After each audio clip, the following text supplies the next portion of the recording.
नमस्कार मित्रों, आज हम खाटू श्याम जी से जुड़े एक और चमत्कार की कहानी आपके पास लेकर आए हैं। कनिका ग्रेटर नोएडा की एक मल्टीनेशनल कंपनी में काम करती थी। कनिका के माता-पिता मथुरा में रहते थे और कनिका अपने ऑफिस के पास ही एक फ्लैट में रहती थी। कनिका के पिता खाटू श्याम जी को बहुत मानते थे और उन्हें जब भी समय मिलता था, परिवार के साथ खाटू श्याम जी के दर्शन करने जाया करते थे। कनिका सुबह शाम दोनों समय खाटू श्याम जी की पूजा करती थी। कनिका क्योंकि अकेली रहती थी, इसलिए उसके माता पिता खाटू श्याम जी से प्रार्थना करते रहते थे कि बाबा हमारी बेटी की रक्षा करना। कनिका को जॉब करते काफी समय हो गया था। उसे जब भी छुट्टी मिलती, वह अपने माता पिता से मिलने चली जाती थी। कुछ समय बाद कनिका के पिता ने हरिद्वार जाकर गंगा स्नान करने का निश्चय किया। उन्होंने कनिका से पूछा, पर ऑफिस में ज्यादा काम होने के कारण कनिका ने कहा, आप दोनों चले जाइए, मुझे छुट्टी नहीं मिल पाएगी। कनिका के माता पिता हरिद्वार चले गए। बीच बीच में कनिका उन्हें फोन करके हालचाल पूछती रही। उन्होंने अच्छी तरह गंगा स्नान किया और रात में मथुरा की बस में बैठ गए। कनिका ने सुबह जब फोन किया तो उसके पापा का फोन स्विच ऑफ आ रहा था। उसने देखा कि पापा ने घर पहुंचकर उसे फोन भी नहीं किया है। कुछ समय बाद उसने अपने पड़ोस में रहने वाले पापा के दोस्त को फोन करके उसके घर जाने के लिए कहा। तब उन्होंने बताया कि बेटा, आपकी मम्मी पापा तो आए नहीं, घर पर तो ताला लगा है। कनिका को चिंता होने लगी। उसने कुछ समय इंतजार किया और वह घर पहुंच गई। दोपहर तक उसके माता पिता नहीं आए। शाम को वह पुलिस स्टेशन गई और अपने माता पिता की फोटो दिखाकर उन्हें सारी बात बताई। तब इंस्पेक्टर ने बताया कि हरिद्वार से आने वाली एक बस का एक्सीडेंट हो गया है। आप रुड़की के अस्पताल चली जाइए, वहीं यह एक्सीडेंट हुआ है। कनिका वहीं रोने लगी। तब उसके अंकल कनिका को समझाने लगे। उन्होंने कहा, रात बहुत हो चुकी है, सुबह 5 बजे हम चलेंगे। कनिका रोते हुए घर आ गई। घर में काफी लोग इकट्ठा हो गए थे।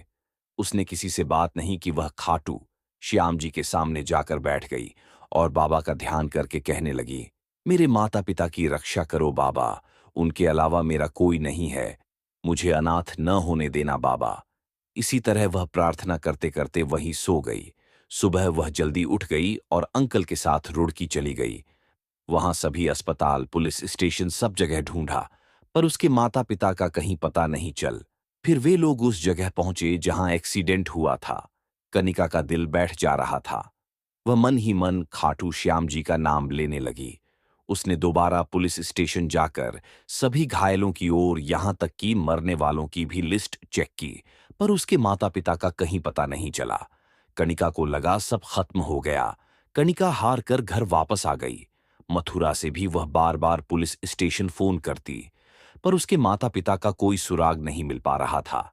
वह सारा दिन खाटू श्याम जी के सामने दीपक जलाकर बैठी रहती। घर में कुछ रिश्तेदार आ गए थे जो उसे संभाल रहे थे, पर वह किसी से बात नहीं करती और सारा दिन मंदिर के सामने बैठी रहती थी। इसी तरह 5 दिन बीत गए। छठे दिन सुबह 7 बजे उसके पिता का फोन आया कि वह मथुरा बस स्टैंड पर बैठे हैं। तुम गाड़ी लेकर आ जाओ, यहां कोई सवारी गाड़ी नहीं मिल रही है। कनिका को विश्वास नहीं हुआ। तब उसके पिताजी ने बताया, हम दोनों ठीक हैं। कनिका अपने अंकल के साथ बस स्टैंड पहुंची। वहां उसके माता पिता बैठे थे। कनिका उन्हें घर ले आई।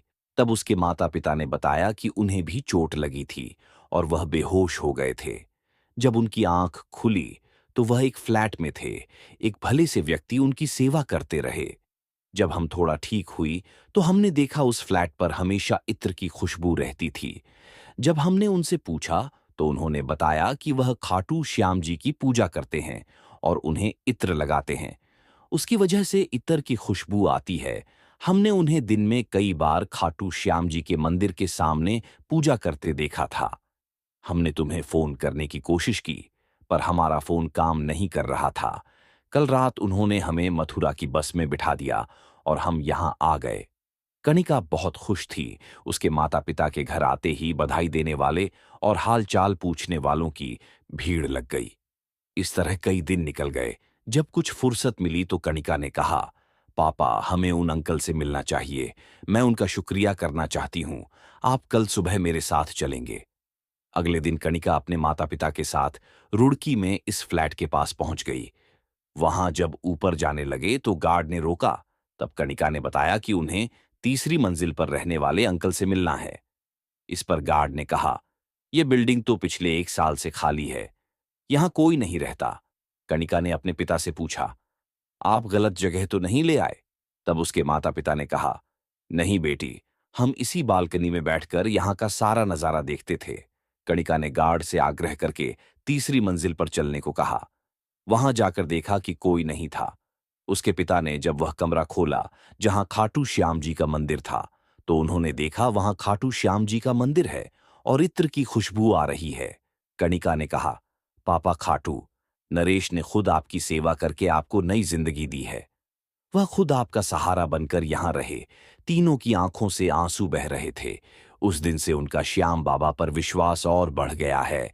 खाटू श्याम जी, अपने भक्तों पर सदा आशीर्वाद बनाए रखना, यही हमारी प्रार्थना है। जय श्री श्याम। दोस्तों, आपको यह वीडियो कैसी लगी हमें कमेंट बॉक्स में जरूर बताएं और इसे अपने मित्रों के साथ शेयर करें। साथ ही हमारे चैनल को सब्सक्राइब करें। धन्यवाद।